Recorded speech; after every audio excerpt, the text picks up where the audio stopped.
Hi ಎಲ್ರಿಗೂ ನಮಸ್ಕಾರ.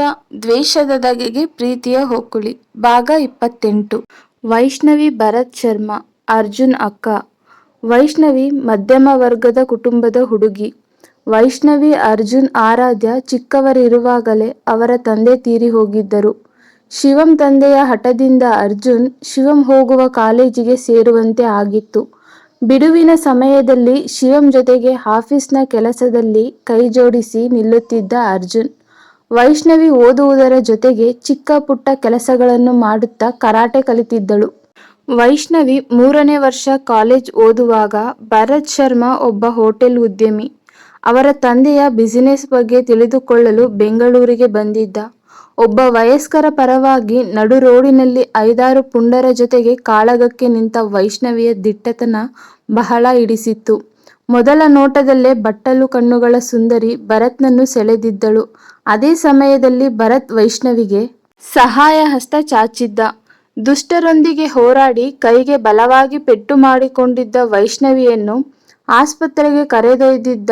ನಂತರದ ದಿನಗಳಲ್ಲಿ ಅವರಿಬ್ಬರ ಸ್ನೇಹ ಗಾಢವಾಗಿ ಬೆಳೆದಿತ್ತು. ವೈಷ್ಣವಿ ಕೊನೆಯ ವರ್ಷ ಲಾಯರ್ ಓದುತ್ತಿರುವಾಗ ಭರತ್ ತನ್ನ ಪ್ರೀತಿಯನ್ನು ಹೇಳಿಕೊಂಡಿದ್ದ. ಪೂರ್ತಿಯಾಗಿ ಅವನ ಗುಣದ ಬಗ್ಗೆ ತಿಳಿದಿದ್ದ ವೈಷ್ಣವಿ ಅವನ ಪ್ರೀತಿಯನ್ನು ಒಪ್ಪಿದಳು. ಸ್ವಲ್ಪ ದಿನಗಳಲ್ಲೇ ಮನೆಗೆ ಹೆಣ್ಣು ಕೇಳಲು ಬಂದ ಭರತ್ ಶರ್ಮಾ ಹಾಗೂ ಆತನ ತಂದೆಯ ಮೇಲೆ ಸಿಟ್ಟಾಗಿದ್ದಳು ತಾಯಿ ಲಲಿತಾ. ಕಾರಣ ಜಾತಿ. ಶ್ರೀಮಂತರವರು, ಅವರ ಸಹವಾಸ ನಮಗೇಕೆ ಎಂದು ಅರ್ಜುನ್ ಕೂಡ ಈ ಮದುವೆಗೆ ಒಪ್ಪಿರಲಿಲ್ಲ. ತಾಯಿ ಲಲಿತಾ ಮದುವೆಗೆ ಒಪ್ಪಲೇ ಇಲ್ಲ. ಪರಿಪರಿಯಾಗಿ ಕೇಳಿಕೊಂಡರೂ ಒಪ್ಪದ ತಾಯಿಯನ್ನು ಹಾಗೂ ಕುಟುಂಬವನ್ನು ತೊರೆದು ತನ್ನ ಪ್ರೀತಿಯೊಂದಿಗೆ ಹೊರಟಿದ್ದಳು ವೈಷ್ಣವಿ. ಮುಂದಿನ 1 ವಾರದಲ್ಲಿ ವೈಷ್ಣವಿ ಹಾಗೂ ಭರತ್ ಮದುವೆಯಾಗಿತ್ತು. ವಿಷಯ ತಿಳಿದ ಸುಲೋಚನಾ ಹಾಗೂ ರಾಜೇಂದ್ರರವರು ಮದುವೆಯ ಮುಂದಾಳತ್ವ ವಹಿಸಿದ್ದರು. ರಾಜೇಂದ್ರ ಹಾಗೂ ಸುಲೋಚನಾ ಲಲಿತಾರಿಗೆ ಎಷ್ಟು ಬುದ್ಧಿ ಹೇಳಿದ್ದರೂ ಇನ್ನೂ ಜಾತಿಯ ಜ್ವರ ಬಿಟ್ಟಿರಲಿಲ್ಲ. ಅರ್ಜುನ್ ತನ್ನ ಕೋಪವನ್ನು ತೊರೆದು ಶಿವಂ ಜೊತೆಗೆ ದೂರದಲ್ಲಿ ನಿಂತು ಅಕ್ಷತೆ ಕಾಳು ಹಾಕಿ ಕಣ್ತುಂಬಿಕೊಂಡು ಅಕ್ಕನಿಗೆ ಹರಸಿದ್ದ. ನಂತರದ ದಿನಗಳಲ್ಲಿ ವೈಷ್ಣವಿ ತನ್ನ ಓದನ್ನು ಮೈಸೂರಿನಲ್ಲಿ ಮುಂದುವರೆಸಿದ್ದಳು.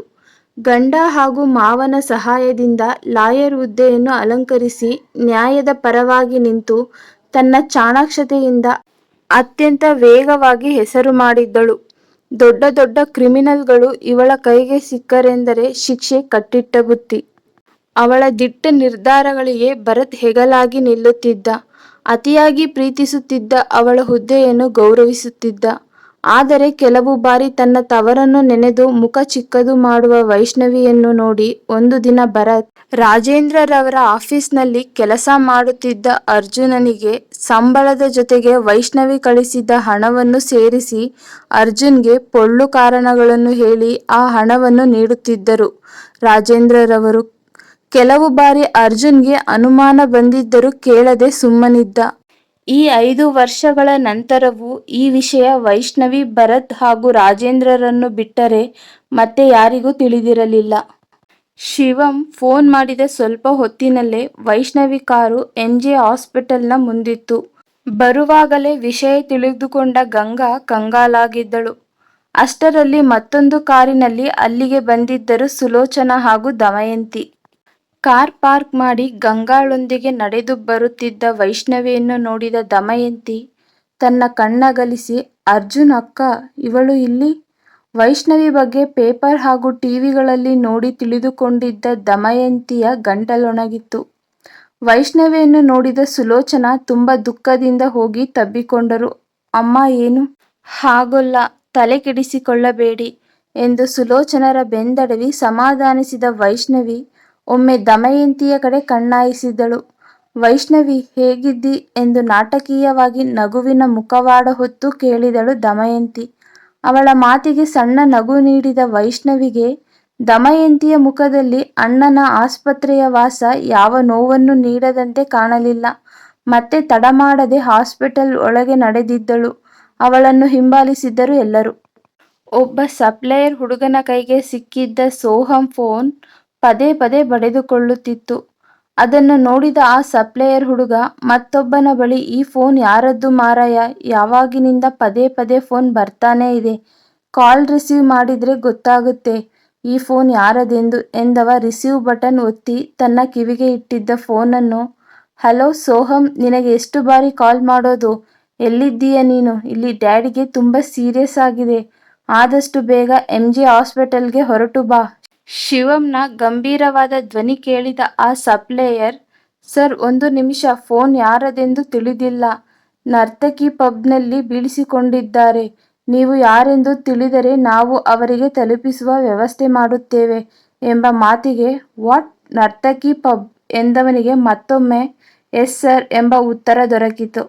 ಓಕೆ, ಆ ಫೋನ್ ನನಗೆ ಬೇಕಾದವರದು. ಆದಷ್ಟು ಬೇಗ ನಾನೇ ಬಂದು ಕಲೆಕ್ಟ್ ಮಾಡಿಕೊಳ್ಳುವೆ ಎಂದು ಫೋನಿಟ್ಟ ಶಿವಂನ ತಲೆಯ ನರಗಳೆಲ್ಲ ಪಟಪಟ ಸಿಡಿಯುತ್ತಿತ್ತು. ಸಿಟ್ಟು 100ರ ಗಡಿ ದಾಟಿತ್ತು. ಸೋಹಂ ಇಷ್ಟು ಮುಂದುವರೆದಿದ್ದಾನೆ. ಎಲ್ಲರನ್ನೂ ನಿಭಾಯಿಸುವ ನಾನು ಅವನನ್ನು ಯಾಕೆ ಗಮನಿಸಲಿಲ್ಲ? ಛೆ ಎಂದು ಹಲುಬಿದವ ಅಲ್ಲೇ ಇರುವ ಗೋಡೆಗೆ ಒರಗಿ ನಿಂತ. ಶಿವಂಗೆ ನರ್ತಕಿ ಪಬ್ ಬಗ್ಗೆ ತುಂಬ ಚೆನ್ನಾಗಿ ತಿಳಿದಿತ್ತು. ಅದು ತುಂಬ ಭಾರಿ ರೈಡ್ ಕೂಡ ಆಗಿತ್ತು. ಅಲ್ಲಿ ವೇಶ್ಯಾವಾಟಿಕೆ ನಡೆಯುತ್ತಿದೆ ಎಂದು ತಿಳಿದಿದ್ದರೂ ಕೂಡ ಕೆಲವು ರಾಜಕಾರಣಿಗಳ ಕೈಚಳಕದಿಂದ ಆ ಪಬ್ ಮುಂದುವರೆದಿತ್ತು. ತಮ್ಮನನ್ನು ನೆನೆದ ಶಿವಂ ರಾಸ್ಕಲ್ ಎಂದು ಹಲ್ಲು ಕಚ್ಚಿದ.